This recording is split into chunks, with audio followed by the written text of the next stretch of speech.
And we're standing here talking about another young life lost to gun violence, young surviving victims to gun violence that's lives are changed forever.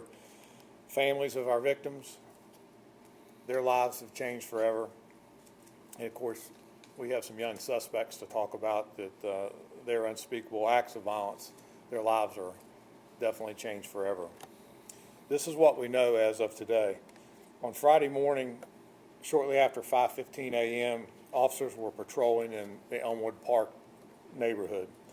They received a call about a possible car break-in, and they proceeded to that call for service. They were just a couple blocks away. Almost immediately upon receiving that call, the call was upgraded to shots fired and then shots fired and a person hit. When they arrived just a minute later, it was at 2408 Lincoln Street, and it was a two-story residence. Officers heard screams from within the residence, and they forced entry through the front door. They immediately encountered an incredibly chaotic scene with multiple victims. Officers found 4 young people shot multiple times. They rendered aid. They applied a tourniquet until EMS arrived. They also detained several people who were not injured but present outside and inside the residence upon their arrival. The 3 surviving gunshot victims are 18 years old and 17 years old. One is a male and 2 are females. They're from Columbia, Richland County, and they all remain hospitalized and are in stable condition. And I'm going to ask Coroner Rutherford to speak to the identity and the manner of death of our victim that was fatally shot. 18-year-old Jaden Kavan Brackens. His name is spelled Jayden, middle name Cavon, last name Brackins. Jaden was fatally wounded by multiple gunshot wounds, unfortunately, in the early morning hours at 2408 Lincoln Street on Friday morning, June 6, 2025. The manner of death is undoubtedly homicide. I've spoken directly with Jaden's mom and his aunt, who he was here visiting, and we will continue to work with law enforcement with this investigation. I'd like to take a moment to also address the public who may have information regarding this incident to please contact police and do not take to social media. His mom, his family, his community, they're reading these posts that you're putting out that contain false information. He died from multiple gunshot wounds and nothing else. So please be mindful of what you post on social media. And if you have any other information, you can contact myself at the Richland County Coroner's Office, 803-576-1799, or you can call the Columbia Police Department at 803-545-3500. Thank you. Thank you, Madam Coroner. This shooting crime scene can only be described as a war zone. When officers arrived, they arrived to smoke and the smell of gunpowder. The level of destruction caused by the gunfire was really just indescribable. The crime scene investigators recovered over 30 spent shell casings from multiple different weapon systems. The weapons did include an assault-style rifle. We're very pleased to provide an update on arrests. A 15-year-old male was arrested by the Columbia Police Department Friday night, June 6th. He's been charged with armed robbery with a deadly weapon, criminal conspiracy, possession of a weapon during a violent crime, and possession of a pistol by a person under the age of 18. He is detained at the South Carolina Department of Juvenile Justice. In the early morning hours of Saturday, June 7th,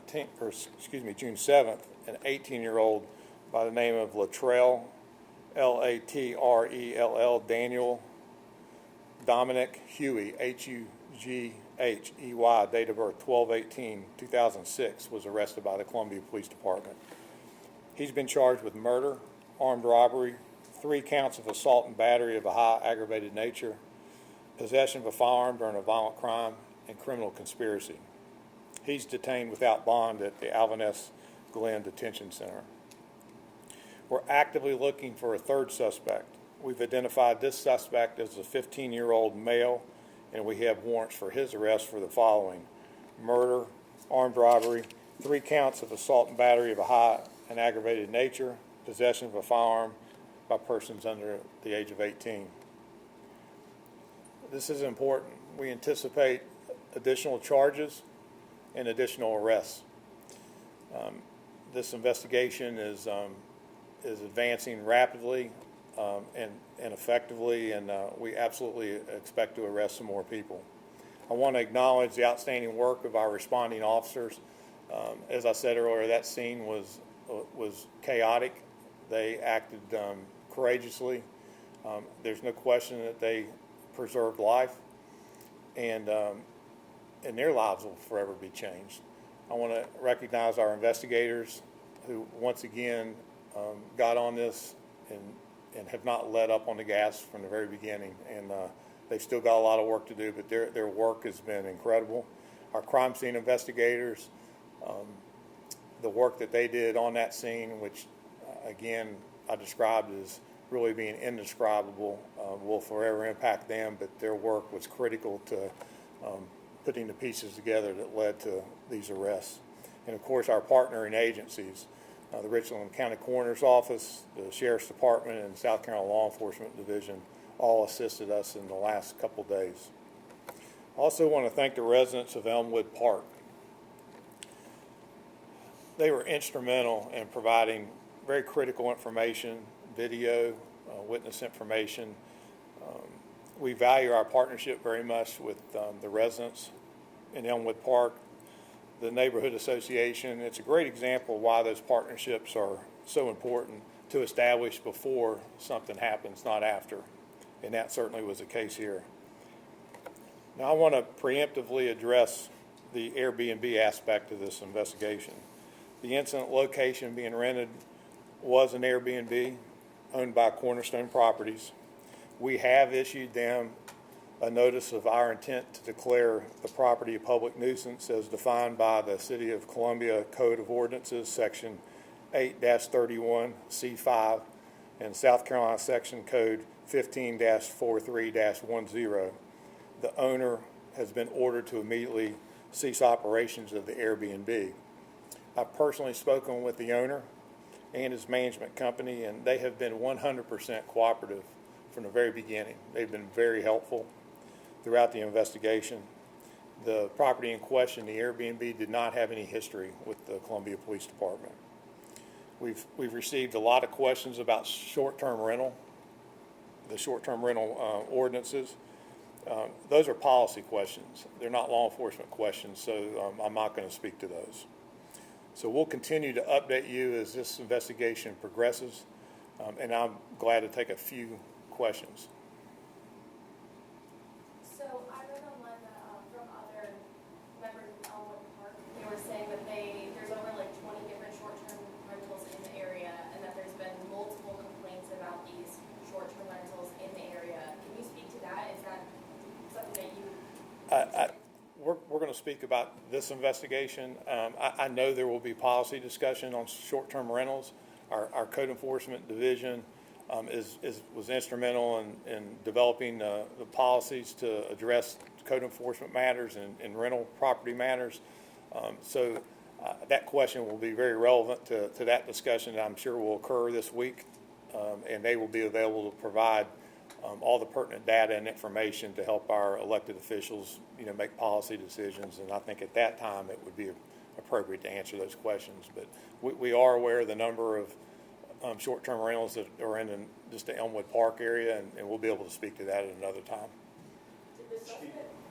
Chief, you said there were multiple shell casings at the scene, multiple weapons. Do you have any information of what caliber of weapon, what type of weapon fired the fatal shots? We do. We do have that information, but again, the investigation is very active. So we would just describe it as multiple calibers of multiple weapons. That fired the fatal shots for multiple calibers, multiple weapons? That's not something we will know until we have ballistic examination results. Did the suspect and the victims know each other? I'm going to choose my words carefully. We believe that that people were acquainted with one another loosely, and not everybody knew everybody, but some knew some, if that makes sense. And do we know why this happened? We have some working theories, but we do not have a motive that we're in a position that we can say with certainty is the reason why. And you guys ruled out any gang affiliation? We haven't ruled out anything because we're still in the midst of the investigation, so I don't think we can say we've ruled out anything. Anything else? Thank you very much.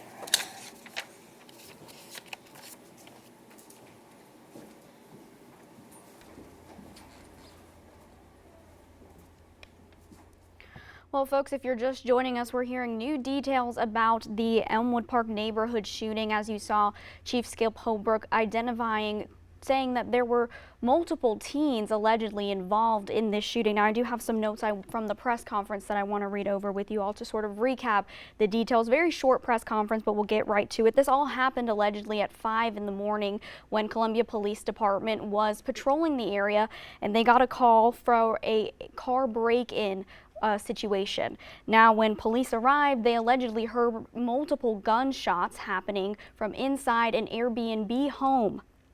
Now, when they arrived, they say allegedly they saw 4 young people had been shot.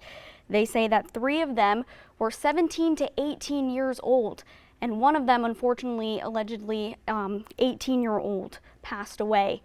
Now, police are saying tonight that his cause of death was from multiple gunshot wounds that happened. Again, this all happening Friday when they received the call to that neighborhood. Now, as for suspects, they say that they have 2 alleged suspects in custody at this moment. One 15-year-old who is being held at DJJ currently, another 18-year-old an 18-year-old suspect who is allegedly being charged with murder, and he is being held without bond at this time, the police department letting us know just now in that press conference that just wrapped up. But they do say that they are actively searching for a 3rd suspect who they believe is a 15-year-old male, who they have not said how he was involved just quite yet, but they did mention some charges they will be facing allegedly when and if caught. Now, they say that as far as for the Airbnb, they did ask and were very cooperative with the owners, and they have ceased total operations at that Airbnb. Again, this all happening on Lincoln Street in the downtown Columbia area of the Elmwood Park neighborhood. And they say that this Airbnb had no history with CPD, but again, they're being very cooperative with seizing total operation in this neighborhood. Those are the details we have from the press conference. Of course, we will bring you more details as we continue to learn about this investigation, both on air and online on our website. That's WLTX.com. And please join us tonight at 6 o'clock, where we'll have more details from tonight's press conference.